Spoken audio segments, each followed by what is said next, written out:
پاکستان کی سرزمین پہ رکھا. ہم نے کہا ہے پاکستان کو ذرا یہ تو بتا کہ چین و سکون ملے گا کہاں. ہم نے اپنے قدموں کو پاکستان کے علاوہ امریکہ میں، افریقہ میں، ساؤتھ کوریا میں، نارتھ کوریا میں، بلکہ مصر میں، سعودی عربیہ میں، ہر دیش میں ہم نے اپنے قدموں کو رکھا اور ایک ہی سوال کیا، اے دیش ہو اور دیش کے لوگوں ذرا بتاؤ کہ ہمیں چین و سکون کہاں ملے گا. اللہ اکبر. قرآن کہتا ہے انسان تو ادھر سعودی عربیہ میں کہاں تلاش کر رہا ہے، مدینہ منورہ میں کیا تلاش کر رہا ہے، تو مکے میں کیا تلاش کر رہا ہے. آپ قرآن کی طرف آ. قرآن کیا بتا رہا ہے؟ قرآن کہہ رہا ہے الا بذکر اللہ تطمئن القلوب، الا بذکر اللہ تطمئن القلوب. By the remembrance of Allah human heart gets peace and calm. کہ اللہ کی یاد سے ہی دلوں کو چین و سکون ملتا ہے. اللہ ذرا غور کریں. آج ہم نے دولت، شہرت، عزت، آبرو ساری چیزیں حاصل کر لی، بڑے بڑے مکانات بنا لیے، بڑے بڑے محل بنا لیے، لیکن ان ساری چیزوں کا کوئی فائدہ نہیں ہوا. ہمیں سکون کی نیند حاصل نہیں ہوگی. لیکن قرآن کیا کہہ رہا ہے؟ اے لوگوں تمہیں سکون چاہیے، تمہیں چین و سکون چاہیے، امن و سلامتی چاہیے، تم مسلمان ہو اور امن و سلامتی کو ڈھونڈو. اے مسلمانوں ذرا غور کرو کہ جو تمہارا نام ہے، جو اسلام کا نام ہے، اگر اسی نام کا تمہیں اصل مطلب معلوم ہو تو تمہیں امن و سکون، چین و سلامتی ڈھونڈنے کی ضرورت نہیں. اس لیے اللہ نے اس مقدس کلام میں ارشاد فرمایا، اس مقدس کلام میں اللہ نے فرمایا دین اسلام وہ دین ہے، ان الدین عند اللہ الاسلام، کہ اللہ کے نزدیک اگر کوئی مقبول دین ہے وہ دین اسلام ہے. اور اللہ نے اس کے بعد ارشاد فرمایا کہ دین اسلام وہ دین ہے جو کسی کو زور و زبردستی نہیں، تلوار کے زور پہ کسی کو نہیں کہتا کہ تم مسلمان ہو جاؤ. If you are agree with the rules and regulation of Islam, then accept it. Otherwise you are on your way and we are on our way. Okay? کہ اگر تمہیں اسلام کے قاعدہ، قانون، اسلام کی چیزیں، اسلام کی باتیں، یہ ساری چیزیں اچھی لگتی ہیں تو آپ کو ہم دعوت دیتے ہیں کہ آپ اسلام کو قبول کریں. اگر آپ کو یہ ساری چیزیں قبول نہیں ہیں، یہ ساری چیزیں قبول نہیں ہیں، تو آپ اپنے رستے اور ہم اپنے رستے. اس لیے اللہ نے کیا فرمایا؟ وَلِيَ دِينِ لَكُمْ دِينُكُمْ وَلِيَ دِينِ، تمہارے لیے تمہارا دین مبارک ہو اور ہمارے لیے ہمارا دین. اور اللہ تبارک و تعالیٰ قرآن مجید میں کیا فرماتا ہے؟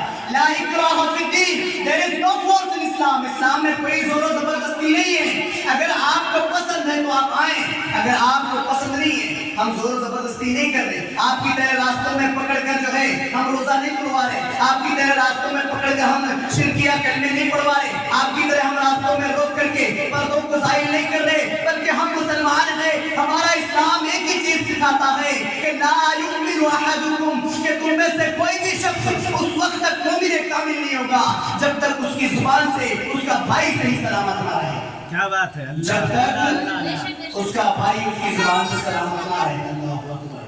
اور اللہ کے پیارے حبیب حدیث پاک میں کیا فرماتے ہیں؟ اس سے بھائی کی بات نہیں ہے. اگر آس پاس پڑوسی ہیں، غیر مسلم ہیں، سکھ ہیں، عیسائی ہیں، تو ان کی بھی قدر و قیمت کو جاننا ضروری ہے. اس لیے اللہ کے پیارے حبیب نے کیا فرمایا؟ اکرم جارک ولو کان کافرا، اپنے آس پاس کے پڑوسیوں کی عزت کرو، تعظیم کرو، تکریم کرو اگرچہ وہ کافر کیوں نہ ہو. اللہ اکبر. دین اسلام کتنا پیارا دین ہے. ذرا غور کرے.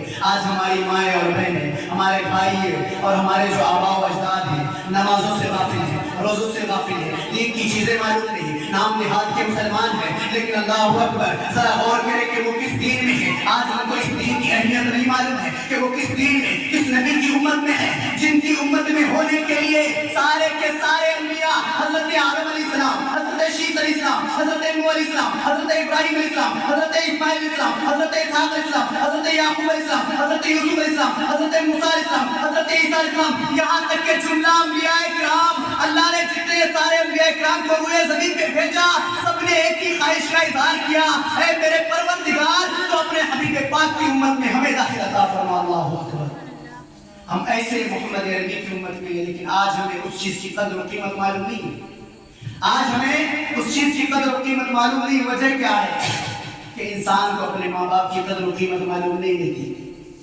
ماں باپ کی قدر و قیمت معلوم نہیں رہتی، ماں باپ کی عزت نہیں کرتے، تعظیم و تقریم نہیں کرتے. لیکن اللہ جب وہ ماں باپ دور ہو جاتے ہیں. جب وہ ماں باپ چلے جاتے ہیں اس دنیا سے, تب وہ بیچارہ افسوس کرتا ہے کہ وہ ماں تھی, جو ماں جو ہے ہمیں پکڑ کے لے جایا کرتی تھی, جو ماں نے ہمیں چلنا سکھایا, جس باپ نے پوری زندگی پسینہ بہا کر ہماری پرورش کی. لیکن اس کی قیمت ہمیں تب معلوم نہیں ہوتی جب ہمارے ماں باپ سامنے رہتے. ہم بار بار اپنے ماں باپ کے اوپر انگلیاں اٹھاتے, لیکن اللہ قرآن میں کیا فرماتا ہے, وَلَا تَقُلْ لَهُمَا اُفٍّ وَلَا تَنْهَرْهُمَا, اے لوگوں اپنے ماں باپ کو تم اف تک نہ کہو, وَلَا تَنْهَرْهُمَا, اور تم ان کی نافرمانی نہ کرو. اللہ فرماتا ہے قرآن میں آگے, وَقُلْ لَهُمَا قَوْلًا كَرِيمًا, اے لوگوں جب اپنے ماں باپ سے تم باتیں کرو, جب اپنے ماں باپ کے ساتھ کچھ گفت و شنید کرو, تب ایسی صورت میں تم اپنے ماں باپ کے ساتھ نرمی والا لہجہ استعمال کرو, تاکہ آپ کے ماں باپ کے دل سے دعا نکلے کہ اے میرے پروردگار, میرا بیٹا یا میری بیٹی روئے زمین کے کسی بھی خطے میں رہے, اے میرے پروردگار میں نے اس کی امانت تجھے دے دی ہے, اس کو تیرے حفظ و امان میں رکھا, اے میرے پروردگار روئے زمین میں کہیں پہ بھی ہو میری بچی کی یا میرے بیٹے کی حفاظت کرنا. اللہ اللہ. اور ماں دعا کرے, باپ دعا کرے, قبول نہ ہو ایسا ہرگز نہیں ہو سکتا. حضرات محترم, جو لوگ اپنے ماں باپ کے لیے دعائیں نہیں کرتے, جو اپنے ماں باپ کی قدر و قیمت نہیں سمجھتے, وہ برباد ہیں, آباد ہو کر بھی وہ برباد ہیں. لیکن جو لوگ اپنے ماں باپ کی قدر و قیمت کو جانتے, اللہ اکبر, تاریخ کے صفحات کو الٹ کر دیکھے, ان کے خاندان سے ہی وہ سے پاک پیدا ہوئے ہیں. اے تاریخ کے صفحات کو پلٹ کر دیکھے, جن کے ماں باپ کی عزت کی خاطر اللہ عز و جل نے ان کے خاندان سے خواجہ غریب نواز کو پیدا فرمایا. ماں باپ کی پرورش کی وجہ سے اللہ عز و جل نے اسی کے خاندان میں سے, انہی اولیاء کرام کے خاندان میں سے بریلی کی سرزمین پہ امام احمد رضا خان کو پیدا فرما دیا. کیا بات ہے, واہ واہ. حضرات محترم, جب انگریزوں نے ہندوستان پہ حکومت کی, انگریزوں نے